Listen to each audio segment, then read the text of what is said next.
The dawn broke hesitant and grey over the Duke of Ashford's estate, as though the morning itself understood the weight of what was to come, and the mist clung to the sculpted hedges of the garden like a lover reluctant to depart, veiling the roses in their pearl-white shroud, while dew trembled upon every leaf and petal, as if the very earth wept in anticipation. Lady Eleanor stood beneath the ancient oak at the garden's heart, her morning dress of pale blue silk darkening at the hem where it brushed the wet grass,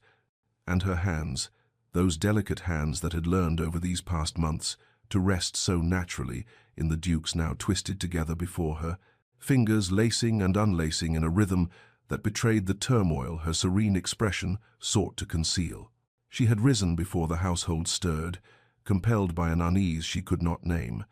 drawn to this place where she and the Duke had walked so many evenings during their courtship, where an arrangement brokered between families had transformed, petal by careful petal,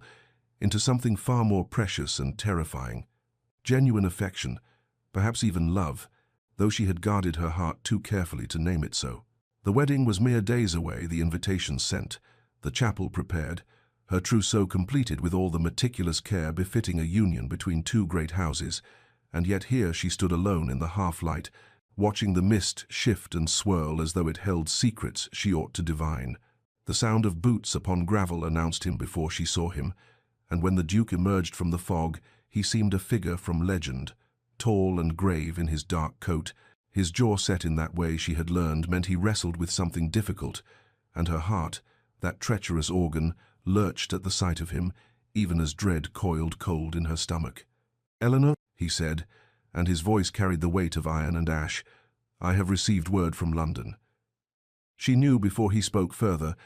knew from the military dispatch he clutched in one hand, and the anguish that flickered across his features before discipline mastered it once more, and she felt the ground beneath her shift as though the earth itself had grown unsteady. War had erupted on the continent, some powder keg of alliances and ancient grievances finally igniting, and his regiment, his duty, called him hence with the inexorable pull of honor and obligation.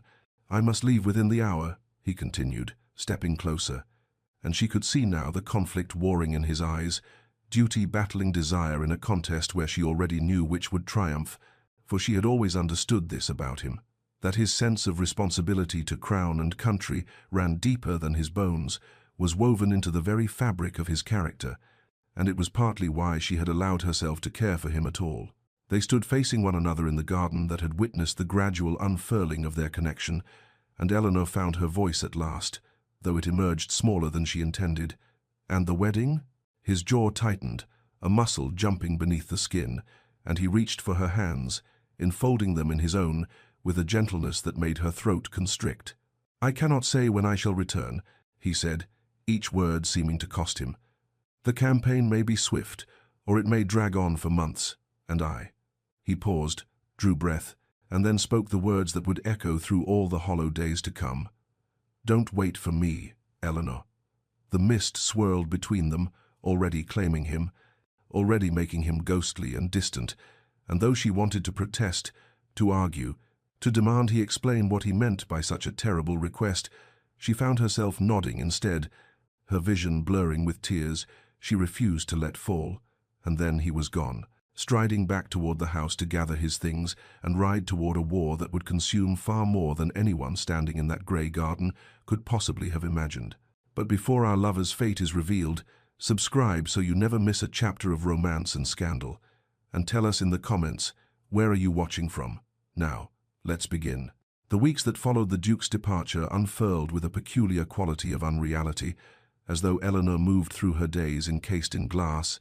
observing the dismantling of her anticipated future with a detachment that frightened her even as it numbed the sharper edges of her pain, and the wedding preparations that had consumed the household were methodically undone, like a tapestry unraveled thread. By careful thread, the flowers cancelled, the musicians dismissed, the chapel decorations packed away in tissue and stored in trunks that were carried to the attic, where they gathered dust, like abandoned dreams. She retreated to the countryside estate, unable to bear the pitying glances of London society or the whispered speculation about what had transpired, and in the solitude of rolling hills and ancient gardens, she attempted to cultivate some semblance of equilibrium though her mother's worried eyes followed her through every room, and her father's studied silence spoke volumes about concerns he would not voice. The letters began arriving in the third week, carried by military dispatch and bearing the Duke's seal, and Eleanor's hands trembled each time she broke the wax and unfolded the pages, searching desperately for some warmth, some indication that he regretted his parting words or longed for her as she found herself longing for him, despite every effort to excise such foolish sentiment from her heart. But the letters were formal, almost impersonal, filled with accounts of troop movements and strategic considerations, written in the clipped language of duty rather than affection, and they arrived sporadically one week, bringing two, the next bringing none, the irregular rhythm preventing her from establishing even the comfort of anticipated correspondence. She tried to maintain hope, tried to believe that his reserve stemmed from the necessities of war rather than genuine indifference, yet always his words echoed in the hollow spaces of her heart. "Don't wait for me." What had he meant? Had it been kindness, releasing her from obligation should he not return? Or had it been something colder, a recognition that their arranged betrothal had been merely that an arrangement and that genuine affection had existed only in her imagination, her heart reading into his courtesy what it wished to find?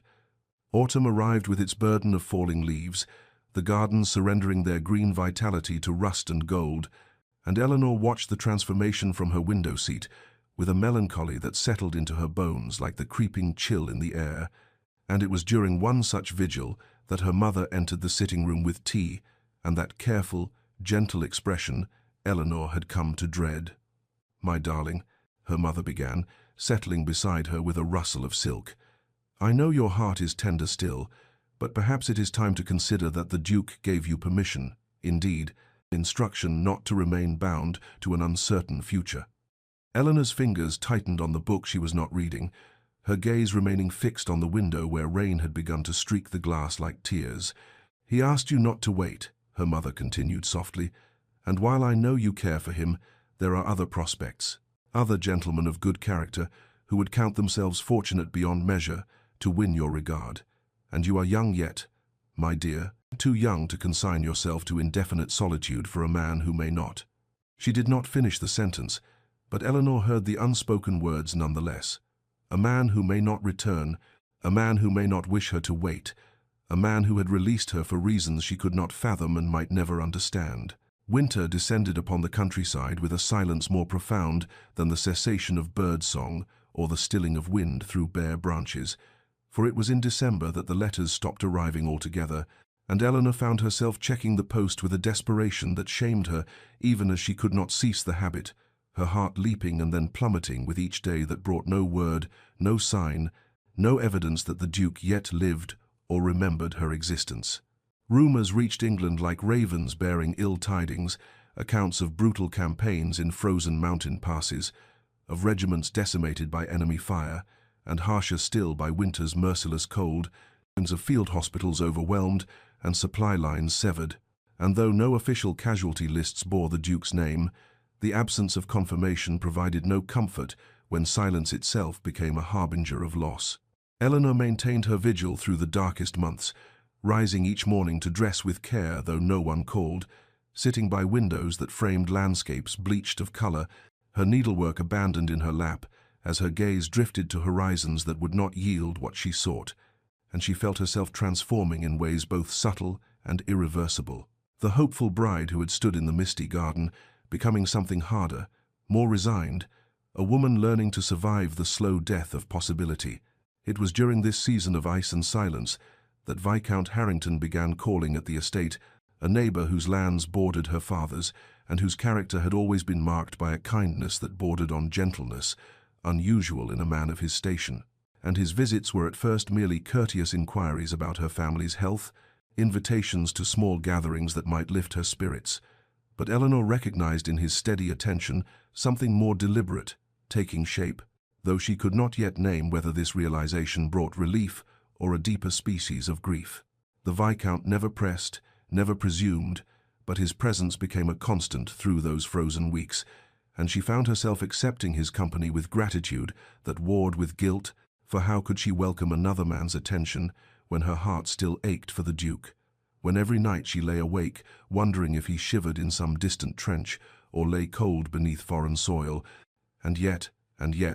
the Duke himself had told her not to wait, had released her from obligation with words she could neither forget nor fully comprehend. The internal conflict consumed her through sleepless nights, until she could no longer distinguish between honoring the Duke's wishes and surrendering to the exhaustion of endless, unanswered hope.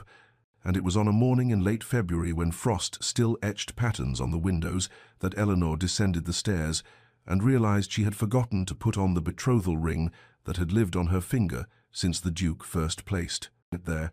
and rather than return to her chamber to retrieve it, she continued to breakfast with naked hands. And this small omission felt less like betrayal than like the first honest acknowledgement of a truth she had been denying, that she was waiting for a man who had expressly asked her not to, hoping for a future he had deliberately declined to promise, and that perhaps the time had come to accept that some stories ended not with dramatic conclusion, but with gradual, aching fade into silence. Spring arrived with its inevitable renewal, daffodils pushing through earth still cold from winter's grip, and it was on an April morning, when mist hung low over the meadows, that Viscount Harrington requested a private audience with Eleanor in the estate's conservatory, and she knew before he spoke what words would come. They had seen them forming in his careful attentions through the barren months, in the way his gaze lingered on her face, as though memorizing features he hoped to claim the right to study always. And when he knelt before her among the potted roses, her mother cultivated against the season's chill, his proposal was everything that should have made her heart sing, gentle, respectful, offering not passionate declarations but steady devotion, a partnership built on friendship and mutual regard,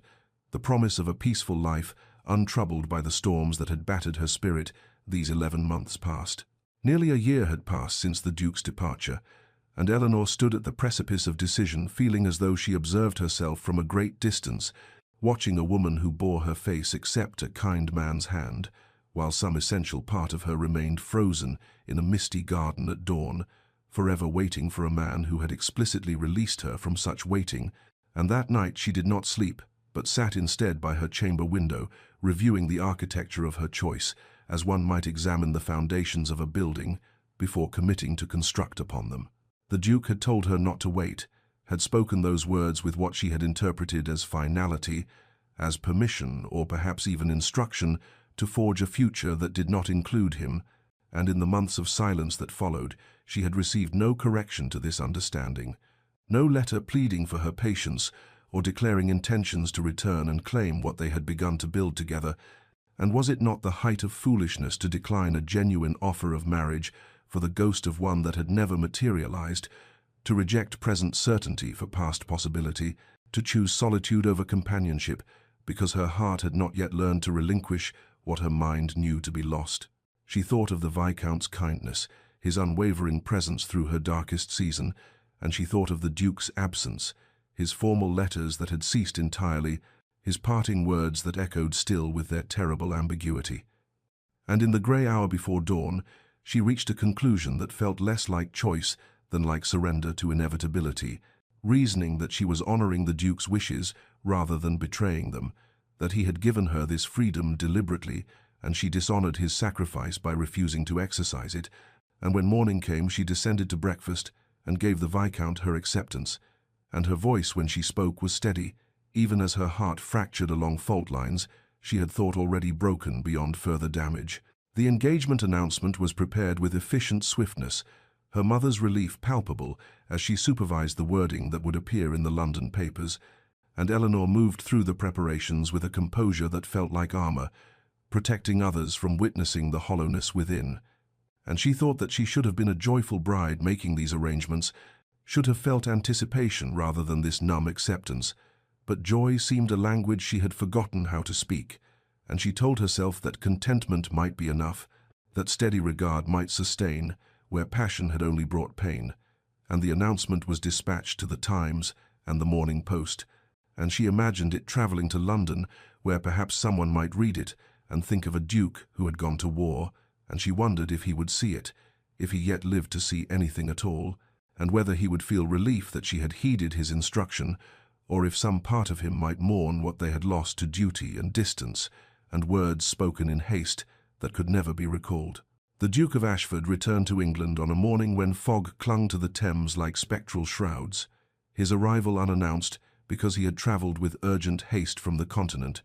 leaving behind the regiment he had commanded through 11 months of brutal campaign, and he was changed in ways both visible and invisible, his frame leaner, his face marked by a scar that ran from temple to jaw, his eyes carrying shadows that had not existed when he departed, though these physical alterations were nothing compared to the transformation wrought within, for he had survived hell's own crucible with one singular thought, sustaining him through frozen nights and blood-soaked dawns.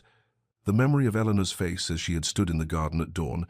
the promise of a future that awaited his return, the certainty that she would be there when this nightmare ended, and it was this certainty that propelled him now through London streets, still waking to morning commerce, his travel-stained clothes drawing curious glances as his carriage clattered over cobblestones toward the Mayfair residence he had not seen in nearly a year. His man of business met him at the door with expressions of relief and concern mingled, for no word had come of the Duke's return, and the household had existed in a state of anxious suspension, but the Duke brushed aside inquiries about his health and comfort, requesting only that bath water be drawn and fresh clothes prepared, and it was while his valet attended these tasks that he descended to the study, where correspondence accumulated in neat stacks awaiting his attention, and among these papers he found the morning edition of the Times, placed as always upon the leather desk blotter, and he took up the paper with the intention of learning what had transpired in his absence, what political shifts and social movements had occupied a world that seemed impossibly distant from the trenches and field hospitals that had consumed his recent existence. The announcement appeared on page 4, nestled between accounts of parliamentary proceedings and advertisements for spring entertainments, and the Duke's eyes fell upon the words with the same incomprehension one might experience when struck by lightning, sudden, complete, devastating beyond immediate understanding, and he read the text once, then again, then a third time as though repetition might alter the meaning. The engagement of Lady Eleanor Ashworth to Viscount Harrington, the wedding planned for June at the family estate, the congratulations extended by families of both parties to this advantageous union. The newspaper fell from his hands, drifting to the carpet with the weightlessness of something insubstantial, though the words it contained possessed terrible gravity, and the Duke stood frozen as understanding crashed over him in waves she had not waited. She had accepted another. The future he had clung to through the darkest nights existed only in his imagination, and it was only then, as his legs gave way and he sank into the desk chair as though his bones had turned to water, that fragmentary memories assembled themselves into crushing comprehension. The letters he had written by candlelight in frozen tents, pouring out his heart with an honesty that would have shamed his earlier formal correspondence, confessing his love and his longing and his desperate counting of days until he might return to claim what they had begun to build together. All these letters entrusted to a courier who had perished when their supply convoy was ambushed in a mountain pass, the missives scattered to foreign winds or burned or lost forever, never reaching their intended recipient, and Eleanor receiving instead only silence, void, absence. And she had interpreted this void as abandonment when he had meant it as nothing of the kind. The injury that had delayed his return by 6 weeks, the fever that had nearly claimed him in a field hospital, where he had forbidden his attendants to send word home because he could not bear for Eleanor to receive news of his illness when he intended to recover and return to her whole. This injury suddenly transformed from mere inconvenience to catastrophic error in judgment. For those 6 weeks had apparently been precisely the window during which Eleanor had made her choice, had accepted another man's proposal, had decided that the future lay not with a duke who had vanished into war, but with a viscount who remained present, and the Duke sat in his silent study, with dawn light creeping through windows, overlooking gardens he had not seen in 11 months,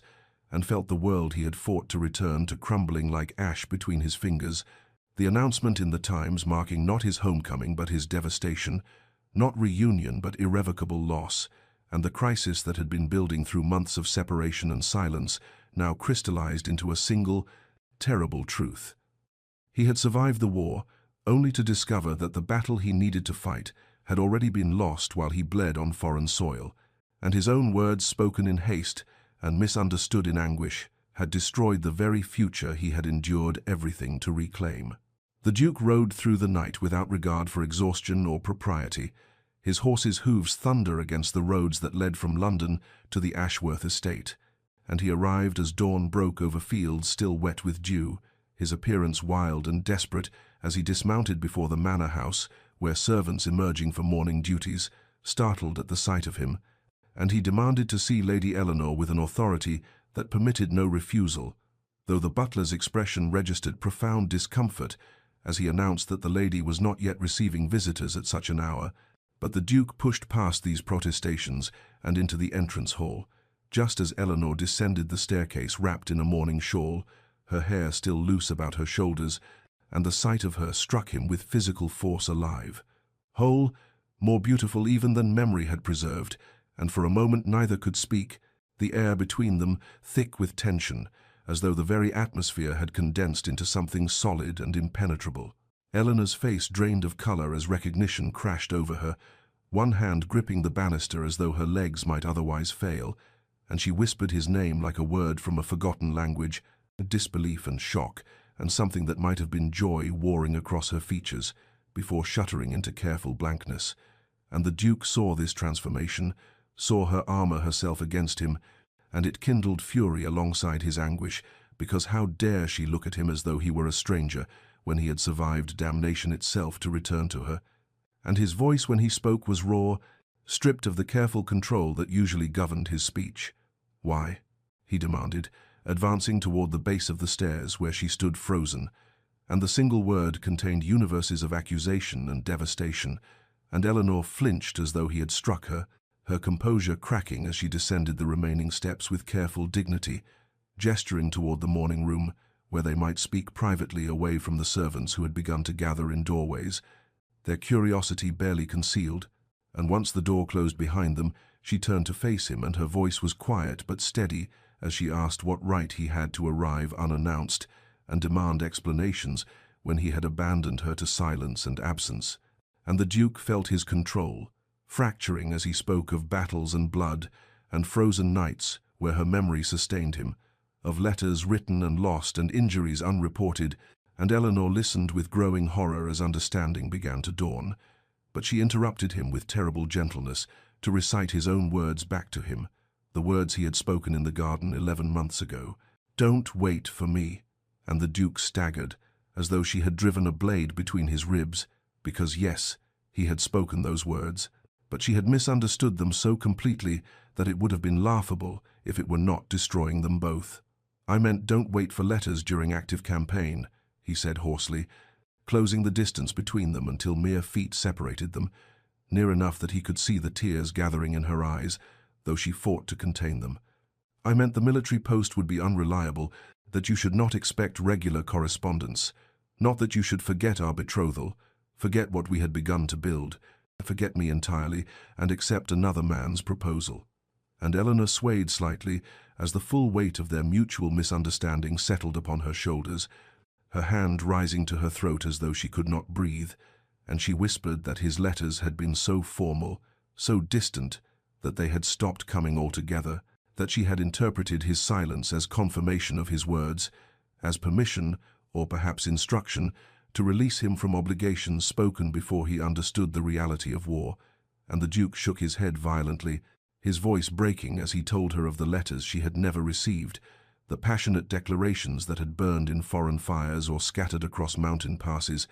all the words he had written, confessing that she was his reason for surviving, his light in darkness, his future and his hope. And Eleanor's tears spilled over as she realized the tragedy of their separation, how words spoken in haste and misunderstood in anguish had demolished what they had built,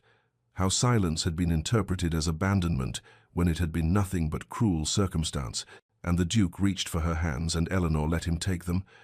And for a moment they stood in the morning light with the truth finally laid bare between them, the terrible, beautiful, devastating truth that they had both been faithful in their hearts while believing themselves abandoned, that miscommunication and misfortune had conspired to destroy what neither of them had willingly relinquished, and the realization that settled over them both was this: they had loved each other through the darkness, but understanding had come too late, for Eleanor wore another man's betrothal ring, and honor now demanded what love could not overcome. Eleanor felt the morning room close around her like a vice, as the full weight of impossibility settled upon her shoulders, for standing before her was the man she had never stopped loving despite every effort to excise him from her heart. And he had just revealed that their separation had been built upon tragic misunderstanding rather than intentional abandonment, that he had loved her through every moment of their parting, just as she had loved him. But this knowledge, which should have brought joy, instead delivered only fresh anguish because she wore another man's ring upon her finger, had given her word to the Viscount, who had offered kindness when she believed herself abandoned, and honor demanded she keep faith with promises made, even when her heart screamed rebellion against the cruelty of timing and fate. The Duke seemed to read her thoughts in the anguish written across her features, and his voice, when he spoke again, was quieter, steadier, though she could hear how it cost him to maintain composure, and he told her of nights in frozen trenches, when he had closed his eyes and summoned her face to drive back the darkness, of moments in battle when fear threatened to overwhelm, and he had whispered her name like a talisman against death, of the future he had constructed in his imagination during endless hours of marching and waiting and surviving, a future that contained her laughter in corridors of his estate, her presence across breakfast tables, her wisdom in partnership, her love as the foundation upon which he would rebuild himself from the broken thing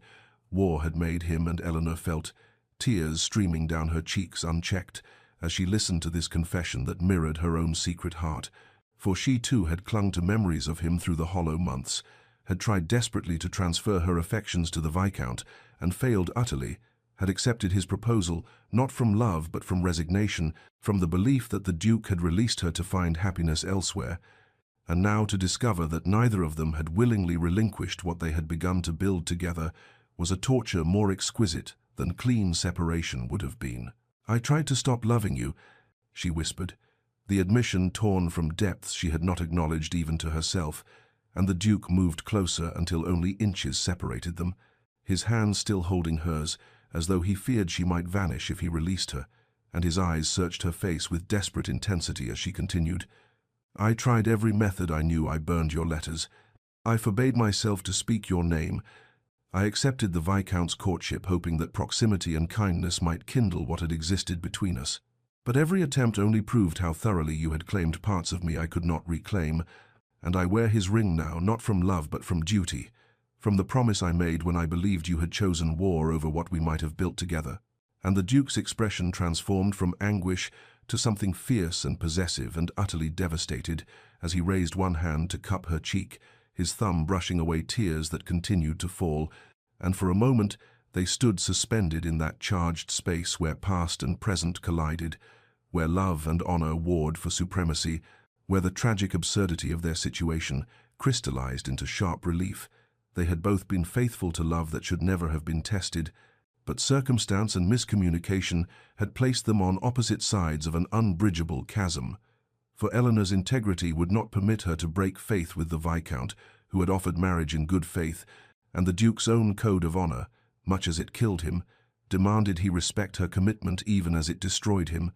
And so they stood in the morning light with truth finally spoken, and love finally confessed, and future finally, irrevocably impossible, bound by the very qualities of character that had drawn them to each other in the first place. And the Duke's voice was barely above a whisper when he said he would not ask her to compromise her honor even for love, that he respected her integrity too deeply to request she become someone other than the woman he had survived hell to return to. But his eyes told a different story. They spoke of devastation and longing, and the knowledge that he would carry this loss like shrapnel lodged too close to his heart to ever be fully excised, a wound that would ache with every breath for the remainder of his days. The weeks crawled forward with the particular cruelty of time that refuses to relieve suffering, each day stretching into eternity while simultaneously racing toward a wedding. Eleanor could not bear to contemplate, and in his London townhouse the Duke of Ashford existed in a state that his valet described with concern to the housekeeper as a living death, for he remained closeted in his study from dawn until the small hours of the morning, declining meals that arrived on trays and were removed untouched, dismissing visitors with curt refusals, and spending his hours staring at documents he did not read, while his mind replayed every moment of that devastating conversation in the morning room. Every word Eleanor had spoken, every tear that had traced paths down her cheeks, every testament to love that had survived absence and miscommunication, only to be defeated by honor and timing. And he found himself unable to sleep, for when he closed his eyes he saw her face, heard her whispered confession that she had tried to stop loving him and failed, felt again the impossible tension of standing close enough to touch the woman who owned his soul, while knowing she belonged irrevocably to another, and in darker moments, usually arriving near dawn, he contemplated departing England entirely, accepting a diplomatic post in some distant corner of the empire where he might not encounter reminders of what he had lost, though even as he entertained these thoughts, he knew that geography could not erase Eleanor from his heart any more than war and blood and frozen trenches had managed to accomplish that feat, for she was written into his very bones, and so he remained trapped in London, slowly starving himself through grief. While 50 miles distant Eleanor moved through her own days like a woman submerged in deep water, her movements slow and deliberate, her responses to questions delayed as though sound had to travel great distances to reach her,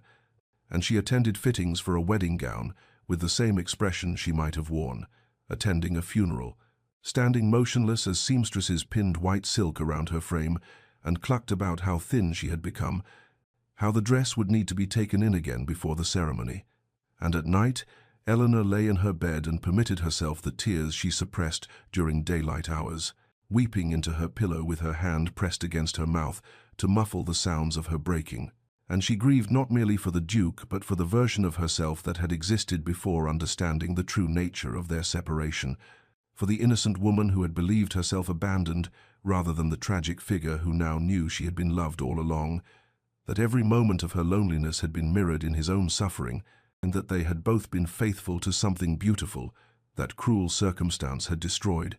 And the Viscount, who visited regularly to discuss wedding arrangements, began to notice the haunted quality in Eleanor's eyes, the way she startled when addressed as though her thoughts had been leagues distant, the mechanical nature of her responses to questions about flowers and music and guest lists, and though he was a kind man who genuinely cared for her happiness, he was not so observant that he could fail to mark the change that had come over her since the Duke's return, the way she seemed to be fading like a watercolor left too long in sunlight, becoming translucent and insubstantial, and he began to suspect with growing certainty that something had transpired between them that had altered everything, though Eleanor maintained her composure with such rigid determination that he could not bring himself to voice his concerns,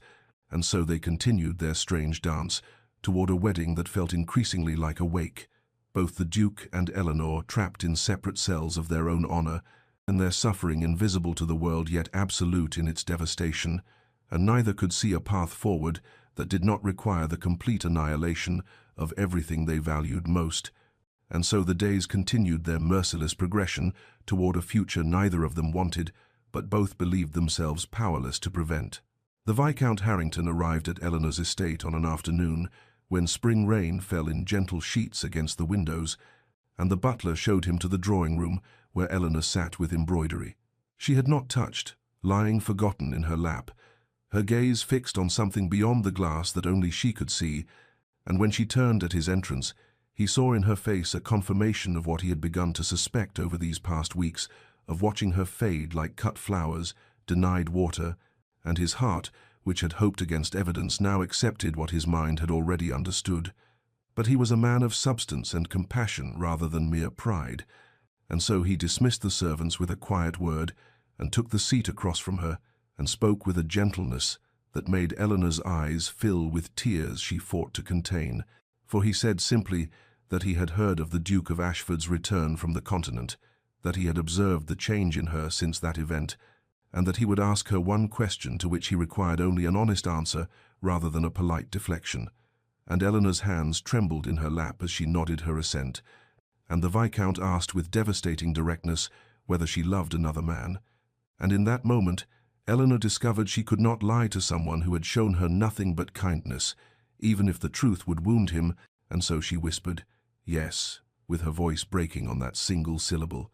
and the Viscount sat very still for a long moment, while rain continued its soft percussion against the windows,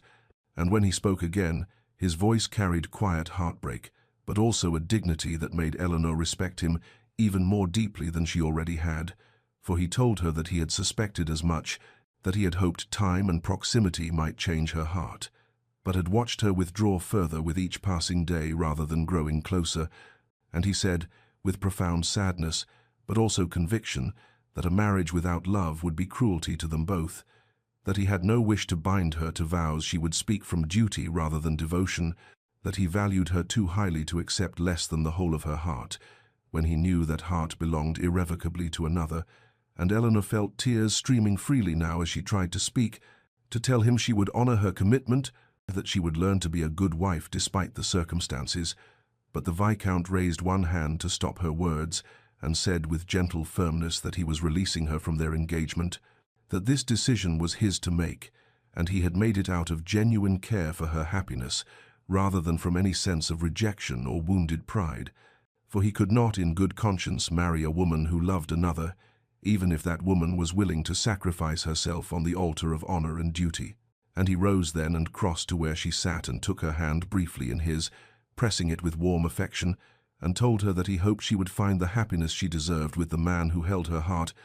that some part of him would always treasure what they might have built together, but that he would rather see her genuinely happy with another than decorously miserable as his wife. And Eleanor could not speak through the tears that came now from gratitude and grief intermingled,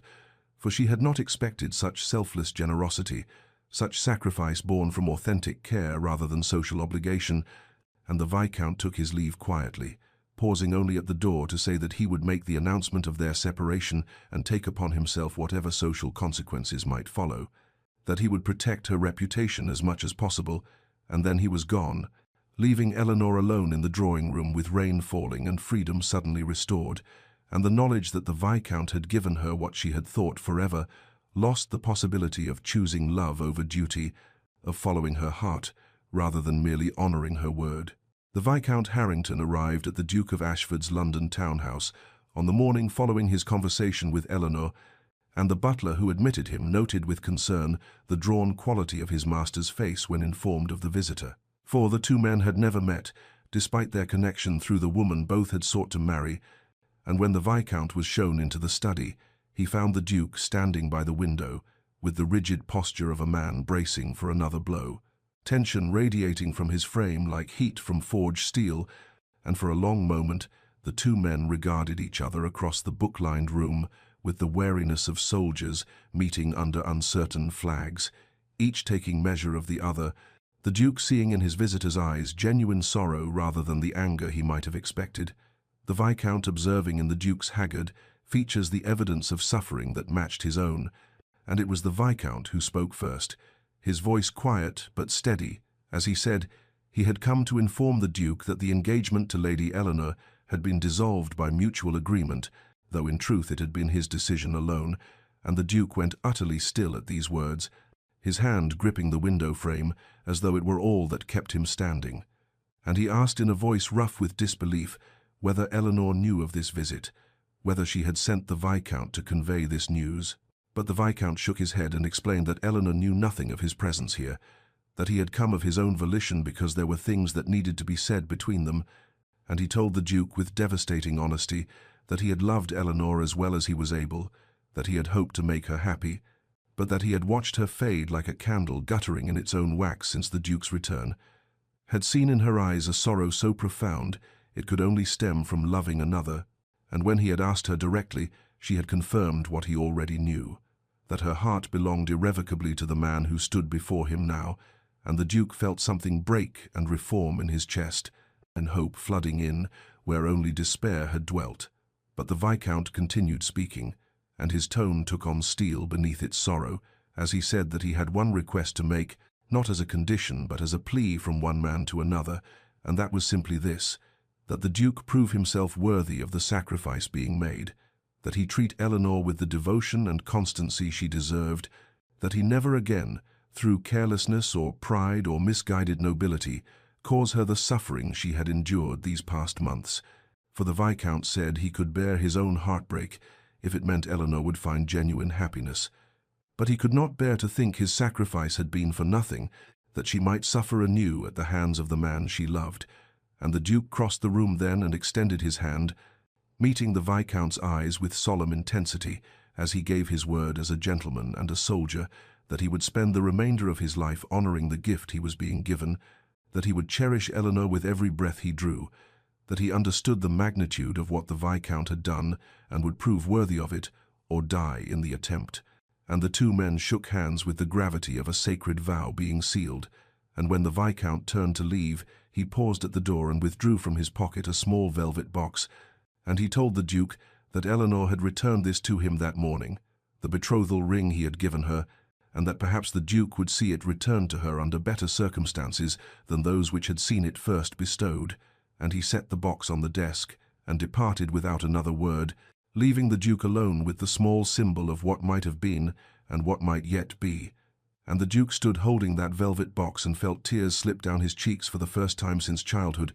gratitude and grief and hope all mingling in his chest, and he understood that he had been given a second chance purchased at the price of another man's happiness, a gift so precious it could only be honored through absolute devotion to the woman they both had loved. The Duke of Ashford arrived at Eleanor's estate as twilight descended over the countryside, painting the sky in shades of amber and violet that reminded him painfully of her eyes, and he found her in the drawing-room where a servant had announced him with visible surprise, for she had not expected any visitors, and certainly not him. And when she rose from her chair, he saw in her face a complex mixture of emotions, shock and wariness, and something that might have been hope struggling beneath layers of self-protection, and he requested with formal courtesy that, seemed absurd given all that lay between them, whether she might consent to walk with him in the garden, the same garden where they had parted more than a year ago, and Eleanor hesitated for only a moment before nodding her assent and retrieving her shawl. And they walked in silence at first, down the gravel paths between rose bushes just beginning to leaf out with spring's promise, the air cool and carrying the scent of earth awakening. And finally the Duke stopped beside the stone bench where he had last held her hand and told her not to wait for him. Those words that had destroyed everything, and he turned to face her with his heart visible in his eyes and said that he had come to tell her something, that the Viscount had visited him that morning, and Eleanor felt her breath catch as the Duke continued speaking, his voice low and careful as though he feared the words themselves might shatter, and he told her that her engagement had been dissolved, that the Viscount had released her from all obligation, and he watched her face as comprehension dawned, followed by confusion, and then a fear that perhaps she had been abandoned twice now by men who claimed to care for her, and the Duke hastened to explain that the Viscount had acted from nobility rather than rejection, that he had understood Eleanor's heart belonged elsewhere and had chosen her happiness over his own desires, and the Duke reached into his pocket and withdrew a small velvet box and opened it to reveal not his grandmother's ring that he had once given her, but rather the simpler band that the Viscount had bestowed. And he told Eleanor that the Viscount had entrusted him with its return, had asked him to see it placed in her hands under better circumstances, and Eleanor stared at the ring with tears gathering in her eyes as she understood the magnitude of what had been sacrificed on her behalf. And the Duke said quietly that he had come not to presume anything, not to claim her as though she were property to be transferred from one man to another, but rather to tell her that she was free, that no obligation bound her to anyone, that she could choose her own path forward, whether that path included him or not. And Eleanor looked up from the ring to meet his gaze, and saw in his face the evidence of suffering that matched her own, the shadows beneath his eyes, and the new lines carved by anguish and hope deferred. And she asked in a voice barely above a whisper what he wanted, what he hoped her choice might be, and the Duke told her with devastating honesty that he wanted the chance to begin again, to court her properly this time without the shadow of war or duty or misunderstanding between them, and to prove through patience and devotion that his love was constant, even if his words had once been careless, that he would spend whatever time she granted him, demonstrating that she could trust him with her heart. And Eleanor felt something that had been frozen, solid within her chest, begin to crack and shift, not breaking but rather thawing like ice yielding to spring sun, and she said that she was afraid, that she had built walls to protect herself from further pain, and did not know if she possessed the courage to lower them again. And the Duke nodded with understanding rather than frustration, and told her that he did not ask for her to trust him immediately, only that she allow him the opportunity to earn that trust day by day through constancy and care. And as they stood together in the gathering dusk, with possibility blooming between them fragile and precious as the first flowers after winter, Eleanor felt hope return not as a sudden flood, but as a gentle, persistent spring seeping through stone. And she took the velvet box from his hands and closed her fingers around it and told him yes, she would grant him that chance. And the relief and joy that transformed the Duke's features was like watching the sun break through storm clouds, brilliant and warm and full of promise. The Duke began calling at Eleanor's estate 3 days after their conversation in the garden, arriving in the afternoon with her mother present as propriety demanded, and they sat in the drawing-room making careful conversation about inconsequential matters, while Eleanor's mother observed with shrewd eyes that missed nothing. The constraint of supervision, both frustrating and somehow reassuring in its recognition that they were beginning again from the beginning, not resuming where they had left off, but rather building something new upon the ruins of what had been. And the Duke brought flowers on his second visit, not roses, which might have seemed presumptuous given their romantic associations, but rather a bouquet of lavender and wildflowers that reminded Eleanor of the meadows near her childhood home, and with them came a note in his own hand, expressing simply his gratitude for her willingness to see him, the formality of it touching in its carefulness. And as days passed into weeks, the pattern established itself with the reliability of tides, his visits regular but never presuming, always respectful of her comfort and the boundaries she had erected around her wounded heart. And he spoke to her not of grand declarations or passionate avowals, but rather of small things, and of books he had read and thoughts he had entertained, of his plans for improving his estate, and his hope to establish a school for the children of his tenants. And he asked her opinion on these matters with genuine interest in her perspective, treating her thoughts as valuable rather than decorative, and Eleanor found herself responding despite her determination to remain guarded, for his attention was not the distracted courtesy of a man going through requisite motions, but rather the focused engagement of someone who truly wished to know her mind and heart. And one afternoon he brought her a volume of poetry, not romantic verses but rather contemplative works by metaphysical poets. And he told her quietly that these had sustained him during his darkest hours on the continent, that when fear and despair threatened to overwhelm him, he had turned to Herbert and Donne, and found in their wrestling with faith and doubt a companionship in suffering. And this glimpse into his interior life moved Eleanor more than protestations of devotion might have done, for it showed her the man beneath the title, vulnerable and seeking meaning in the face of mortality. And as summer warmed, the gardens and roses bloomed in profusion along the estate's southern wall, Eleanor felt her careful guardedness beginning to soften, like wax near flame, not melting entirely, but becoming more pliable, less rigid in its self-protection. And the Duke seemed to sense this subtle shift, and responded not by pressing his advantage, but rather by maintaining his patient consistency, proving through steady devotion that he understood trust must be earned through time, rather than claimed through right. And Eleanor caught herself looking forward to his visits, with an eagerness she had thought herself incapable of feeling again, and she began to share more of herself in turn, speaking of the loneliness she had endured during his absence, and the hollow months of her engagement to the Viscount. And the Duke listened with an attention so complete it felt like a form of tenderness, and he told her with quiet sorrow that he would carry the guilt of having caused her such pain for the remainder of his life, that his careless words had wounded her in ways 1,000 careful ones might never fully heal, but that he hoped through patience and constancy to prove himself worthy of a second chance. And in these conversations, conducted under her mother's watchful supervision, something precious began to grow between them, not the passionate intensity of their first courtship, but rather something deeper and more durable, a foundation built on honest communication and mutual respect, and Eleanor felt hope taking root in soil she had thought rendered barren by grief.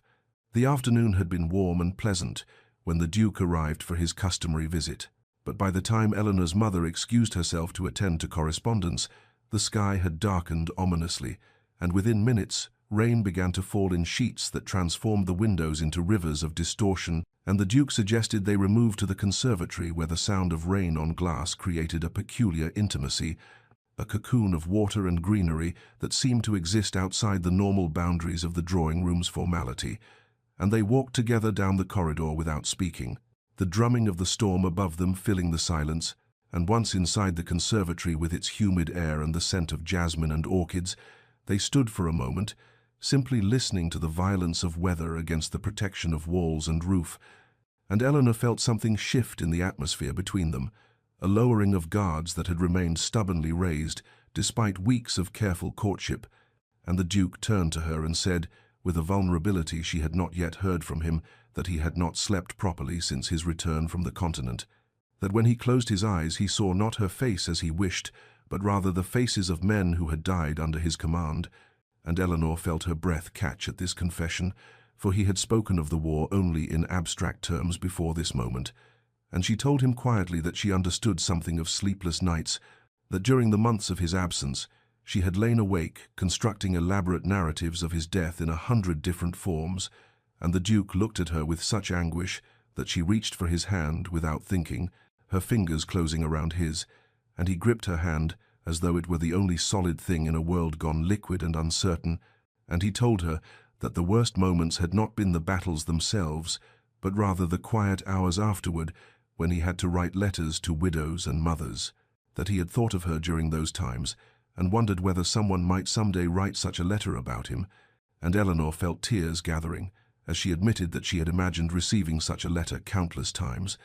that the not knowing had been a form of torture more acute than confirmed grief might have been, and the Duke pulled her gently toward one of the iron benches, and they sat together, still holding hands, while rain continued its relentless percussion overhead, and he told her about the nightmares that plagued him, the sounds and smells that invaded his sleep, and she told him about the hollow emptiness that had consumed her, the way she had felt herself becoming a ghost, haunting her own life. And in this exchange of intimate pain, something profound occurred between them, for they were no longer trading polite observations or careful courtesies, but rather exposing the rawest parts of themselves to each other's witness, and Eleanor realized that intellectual understanding of suffering was entirely different from this visceral sharing of wounds, and she felt the last rigid walls around her heart beginning to crack, not from assault, but from the gentle, persistent pressure of genuine connection, and the Duke lifted her hand to his lips and kissed her fingers with such tenderness that she felt tears spill over, and he told her that if she would grant him the privilege, he would spend the remainder of his life ensuring she never felt such loneliness again, and Eleanor looked into his eyes and saw, reflected there, not just desire or devotion, but true comprehension of what she had endured, and she told him that she was no longer afraid, or rather that she was afraid but willing to be brave, and they sat together as the storm gradually exhausted itself, and light began to filter through the breaking clouds, neither speaking now but both understanding that something essential had shifted between them, that they had moved from careful reconstruction toward genuine reunion, and when her mother found them still sitting hand in hand in the conservatory, she saw immediately what had transpired, and smiled with quiet satisfaction. The drawing-room at Montclair House blazed with candlelight and hummed with the polished conversation of London's elite, and Eleanor stood at the Duke's side, feeling the weight of 100 speculative gazes upon them, like physical pressure, for this was their first public appearance together, since the scandal of her broken engagement had rippled through society's carefully ordered circles, and she could hear the whispers that followed them like shadows, the phrases catching at the edge of hearing about the Duke's convenient timing and her supposed fickleness, and speculation about what manner of woman would break faith with one honorable man to pursue another, and her mother had counseled her that morning to perhaps delay their public debut until memory of the Viscount's humiliation had faded somewhat, but the Duke had insisted with quiet determination that he would not have Eleanor suffer society's censure alone. And so here they stood in the midst of judgment, both subtle and overt, and Lady Pemberton swept past with a deliberately cold nod that spoke volumes about her disapproval, and Mrs. Hertford paused in her conversation to stare with undisguised curiosity before whispering urgently to her companion, and Eleanor felt her courage wavering beneath the assault of society's sharp-edged scrutiny until the Duke's hand found hers with gentle pressure,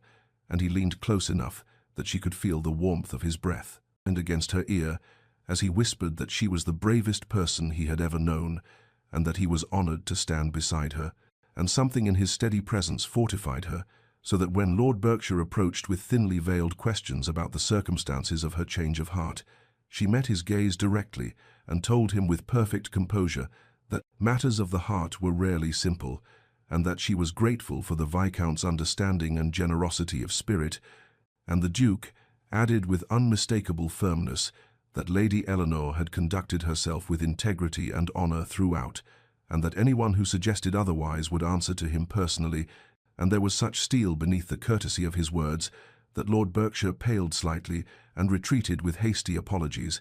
and as the evening progressed, Eleanor observed how the Duke navigated society's treacherous currents with a skill born of rank and confidence, deflecting improper questions with gracious evasion, and making clear through posture and proximity that his intentions toward her were entirely honorable, and that he would brook no disrespect to her character, and gradually she felt herself relaxing into the strength of their partnership, understanding that they were facing this trial together rather than as isolated individuals. And when they took to the floor for the first waltz, she felt every eye in the room upon them, but found she no longer cared what judgment those eyes contained. For in the circle of the Duke's arms, with his hand steady at her waist, and his eyes holding hers with unwavering certainty, she felt safe from the storm of speculation that swirled around them,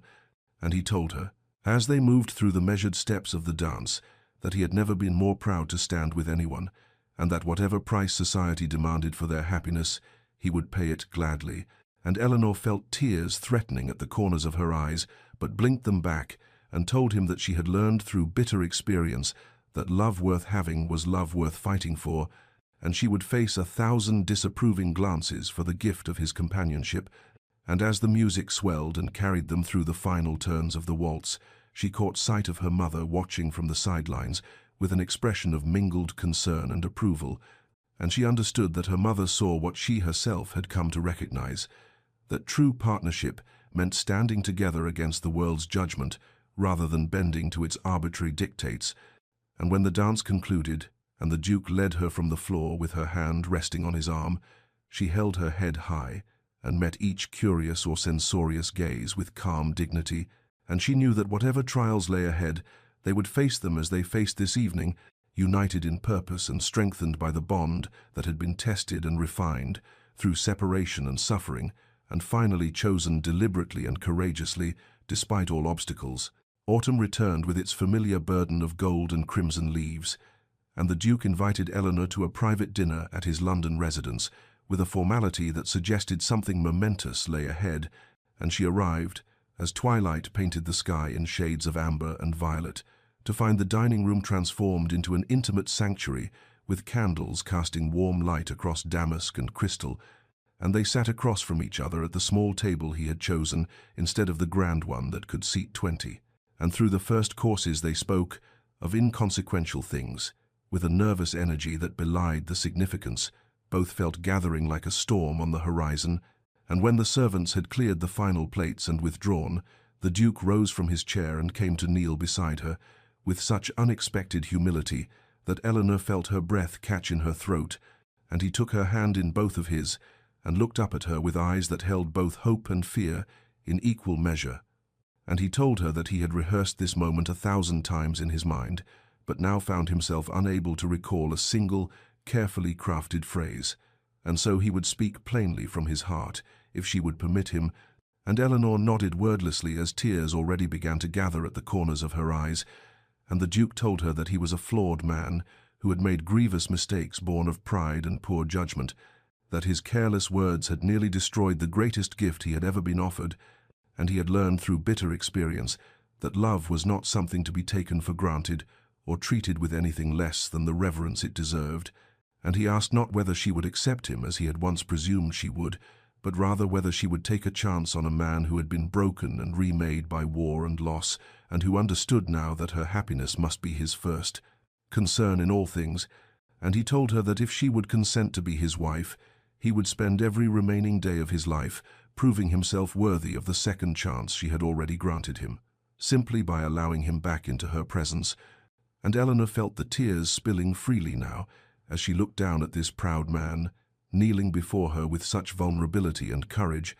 and she told him with a voice that trembled with emotion that she had learned something too, through their separation and suffering, that she had discovered, she could survive loneliness and grief and loss, but that she did not wish merely to survive when the possibility of truly living stood before her. And she told him that she was afraid because love had the power to wound as deeply as it could heal,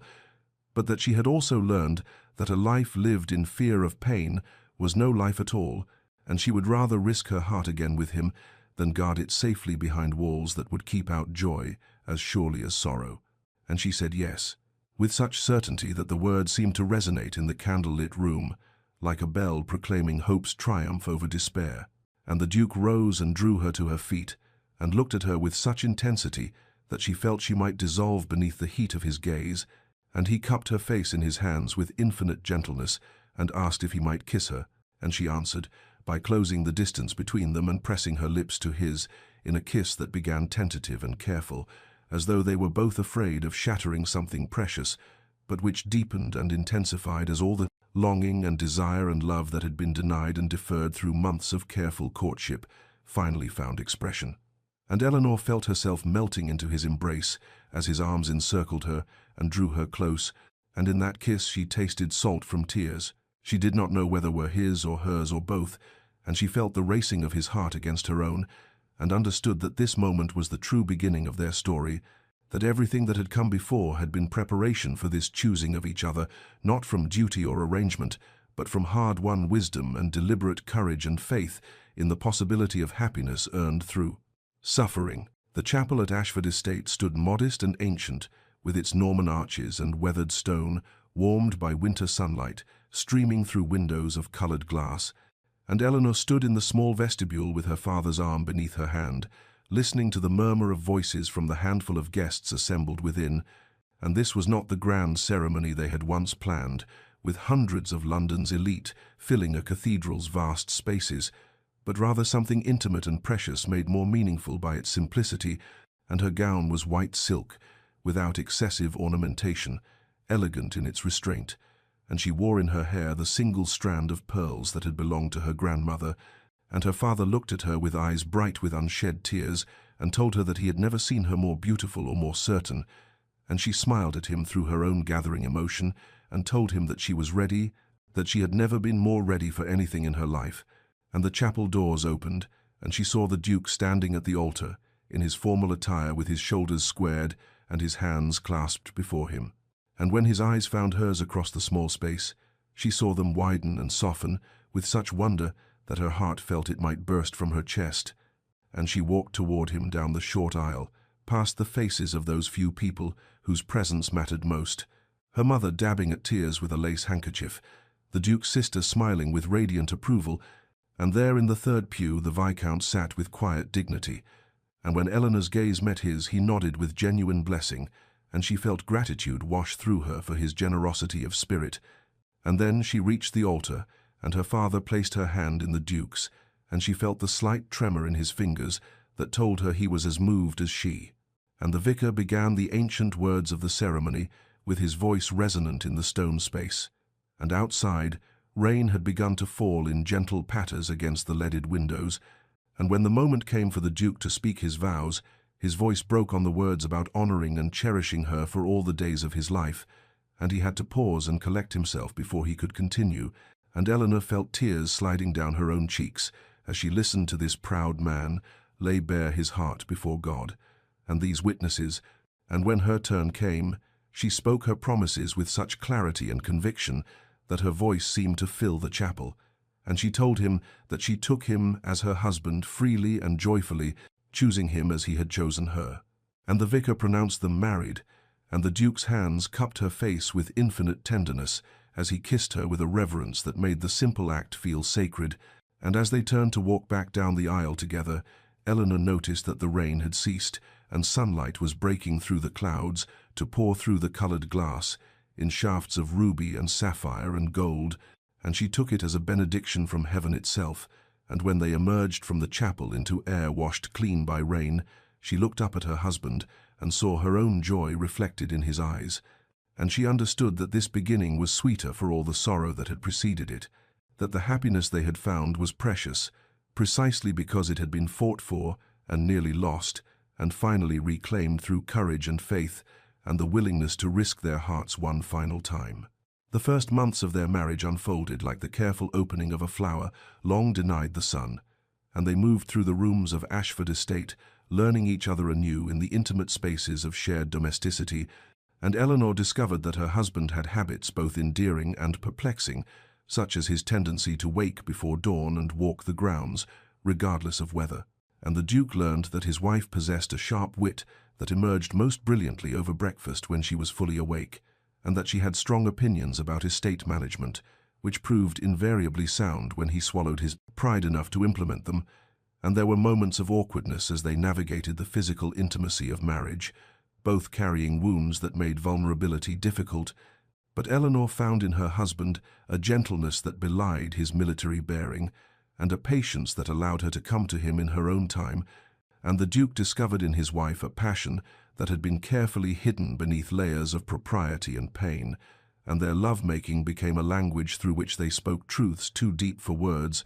And yet it was not all ease and joy, for the Duke's nights were frequently troubled by dreams that sent him bolt upright in their bed, with sweat dampening his skin and terror glazing his eyes. And Eleanor learned to wake with him and hold him until the trembling ceased and reality reasserted itself, and she did not press him to speak of what he had seen in those foreign fields, but simply offered her presence as an anchor to pull him back from whatever dark waters threatened to drown him.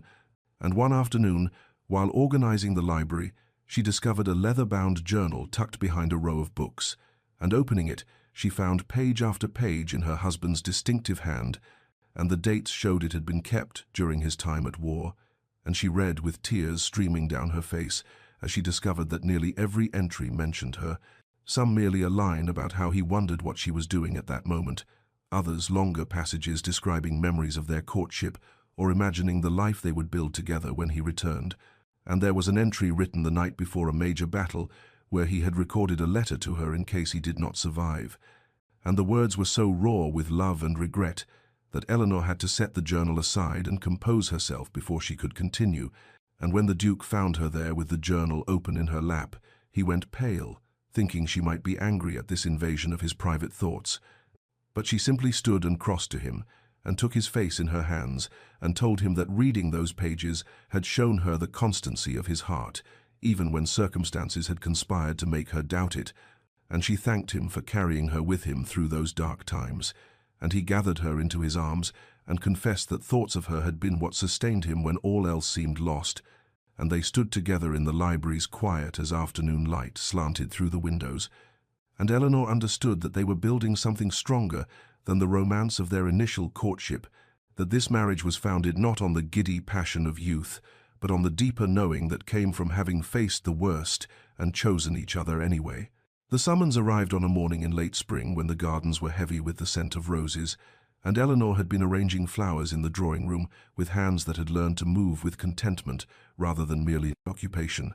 and the Duke had taken the letter from his study into the morning room where she sat, and his expression told her that something significant had occurred before he spoke a word, and he explained that the Foreign Office required his presence on the continent for a diplomatic mission related to the ongoing peace negotiations, that his experience and connections from the war made him uniquely suited to facilitate certain delicate discussions, and Eleanor felt her chest constrict with a fear so immediate and visceral that it transported her instantly back to that morning years ago when he had departed for war, and she set down the vase she had been holding with fingers that trembled despite her efforts at composure, and the Duke saw the color drain from her face and crossed to her immediately, kneeling beside her chair and taking her hands in his, and he told her that he understood her fear, that he felt it himself, that the thought of leaving her even briefly caused him physical pain, but then his expression shifted into something she had not anticipated, and he asked her if she would consider accompanying him, and Eleanor looked at him with surprise evident in her widened eyes, and he continued speaking with words that came rapidly as though he had rehearsed this argument, telling her that he had sworn never to leave her behind again, that whatever duties took him from England could and would include her if she were willing, that he would not repeat the mistakes of the past by allowing separation to breed fear and miscommunication, and Eleanor felt something loosen in her chest as she understood what he was offering, and she thought of the young woman she had been, who had waited in gardens and empty halls, who had counted days and passed letters for hidden meanings, who had nearly lost everything because neither of them had possessed the courage to insist on togetherness. And she looked at her husband, kneeling before her with hope and determination mingling in his expression, and she realized that this was a test of everything they had learned, that he was asking her to be brave enough to step into his world rather than remaining safely behind in hers. And the old Eleanor might have refused from fear or propriety, might have told him to go while she maintained the home, but she had been forged in fires of loss and reclamation into someone stronger, and she squeezed his hands and told him, yes, that she would go with him, that wherever he went she would follow, because their marriage was a partnership, and partnerships required sharing both comfort and challenge. And she saw relief flood his features, followed by something like pride, and he pulled her into his arms and held her with fierce gratitude. And in the weeks that followed they prepared for the journey together, and Eleanor felt trepidation, certainly as she had never travelled beyond England's shores. But she also felt excitement at the prospect of seeing the places he had described in his letters and journals, and when the day came to depart, she stood beside him on the deck of the ship, watching England's white cliffs recede into morning mist, and his arm was around her waist, anchoring her, as the vessel cut through grey-green waters toward the continent. And she understood that they had transformed their greatest weakness into their greatest strength, that by refusing to be separated, they had proven that the past held no power over their present, and the journey itself became a kind of honeymoon, as they discovered foreign cities together, and she attended diplomatic functions at his side, wearing elegant gowns, and learning to navigate the subtle currents of international politics, and in quiet moments in their lodgings, he would tell her how having her present steadied him in ways he could not fully articulate,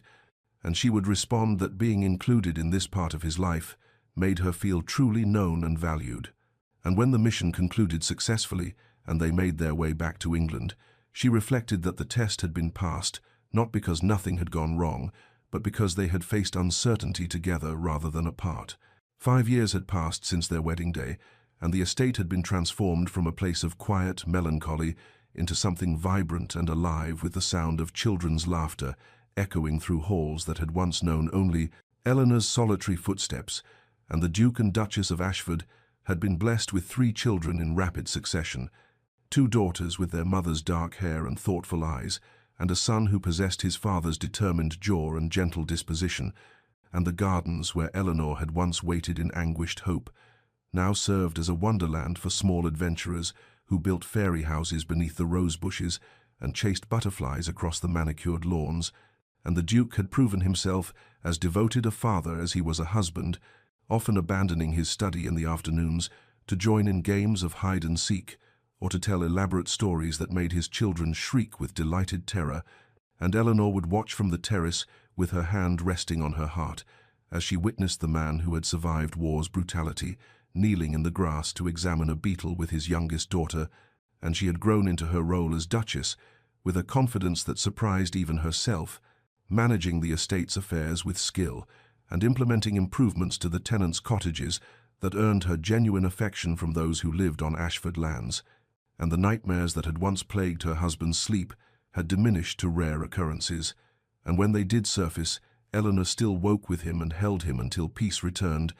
and on a golden afternoon in late summer, when the estate was preparing for the harvest festival, a carriage arrived, bearing the Viscount Harrington and his wife, a spirited woman with red hair and an infectious laugh, whom he had married 3 years prior, and Eleanor greeted them with genuine warmth, for time had transmuted what might have been awkwardness into authentic friendship,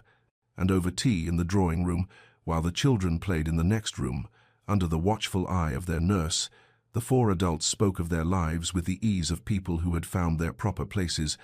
and the Viscount's wife, who knew the history between her husband and the Duchess, showed no jealousy, but rather curiosity about how such a tangled situation had resolved so well for all parties, and Eleanor caught the Viscount's eye across the table, and saw in his expression nothing but contentment, and the satisfaction of a man who had made a difficult choice, and found it had led him to exactly where he needed to be. And later, when the visit concluded, and the Duke walked with Eleanor through the gardens as evening descended, they found themselves standing in the very spot where he had told her not to wait for him all those years ago, and she remarked on how strange it was that those words which had caused such anguish had ultimately led them on a path that strengthened rather than weakened what they shared. And he gathered her into his arms and told her that he believed some things needed to be broken before they could be properly mended, that their love had been tested in fires that would have consumed a lesser bond, but had instead forged them into something unbreakable. And Eleanor rested her head against his chest and listened to the steady beat of his heart, and felt such overwhelming gratitude for the journey they had traveled that tears pricked her eyes, and in the distance she could hear their children's voices calling for them, and the Duke smiled and took her hand, and together they walked back toward the house, where light spilled from every window in welcome. The evening had descended with that particular quality of golden light that transforms ordinary landscapes into something transcendent, and the Duke and Eleanor sat together on the stone bench in the garden where so much of their story had unfolded, watching as the sun painted the sky in shades of amber and rose, while their children played their final games before being called inside for supper, and Eleanor leaned against her husband's shoulder with the comfortable intimacy of two people who had earned their peace through trial and perseverance, and the Duke remarked that he sometimes still could not believe the fullness of the life they had built together, that there were moments when he woke in the morning and felt overwhelming gratitude for the second chance they had been granted, and Eleanor lifted her head to look at him and told him that she believed the pain they had endured had been necessary for the joy they now possessed, that people who found happiness easily perhaps did not value it as deeply as those who had nearly lost everything before claiming it. And he took her hand and brought it to his lips and said that he would endure it all again if it meant arriving at this moment. And they sat in companionable silence as the sky deepened and the first stars began to emerge, and Eleanor thought of the young woman she had been, who had stood in this very garden, waiting for a man who had told her not to wait, and she marveled at the journey that had brought her from that moment of abandonment to this present fullness. And the Duke seemed to sense the direction of her thoughts, for he said softly that those 3 words he had spoken in haste and fear had nearly destroyed them both, but had ultimately taught them the most important lesson of their lives, that love required not just feeling but action, not just devotion but communication, not just promises but presence. And Eleanor nodded against his shoulder and felt such contentment that it seemed to radiate from her very bones. Dear listener, consider if you will the delicate machinery of human connection and how easily it can be damaged by words spoken without full consideration of their weight, and understand that the Duke and Eleanor's story teaches us that timing is never as fixed as we imagine, and that second chances exist for those brave enough to claim them, despite fear and despite the judgment of others who cannot. Understand what beats within our hearts, and know that communication is the foundation upon which all enduring love must be built for. Without it, we are left to interpret and assume and fill silence with our worst imaginings rather than simple truth, and remember that sometimes the words which wound us most deeply are spoken not from cruelty but from fear, and that grace requires us to look beyond the surface, meaning to the frightened heart beneath. And if you find yourself waiting for someone who has asked you not to wait, then question whether they truly meant dismissal or whether they were simply trying to protect you from their own uncertainty. And if you are the one who speaks words of release when your heart screams the opposite, then find the courage to return and speak your truth before silence becomes an unbridgeable chasm, and understand that love worth having is love worth fighting for, even when society whispers scandal and even when pride suggests retreat. For the Duke and Eleanor found their happiness not through perfect circumstances, but through imperfect people, choosing again and again to be brave enough to try. May you know the peace that comes from honest words spoken in trust. May you find the courage to fight for what your heart knows to be true. May you grant grace to those who stumble in their expression of love. And may you rest tonight, knowing that no mistake is beyond redemption and no separation beyond healing, if both hearts remain willing to reach across the distance. This story comes to you from Love and Loyalty, where tales of the heart remind us that our greatest strength lies not in avoiding pain, but in choosing love, despite it. And if this story touched something within you, then share it with someone who needs to remember that second chances are real, and that patience and faith can transform even the most broken beginnings into beautiful endings.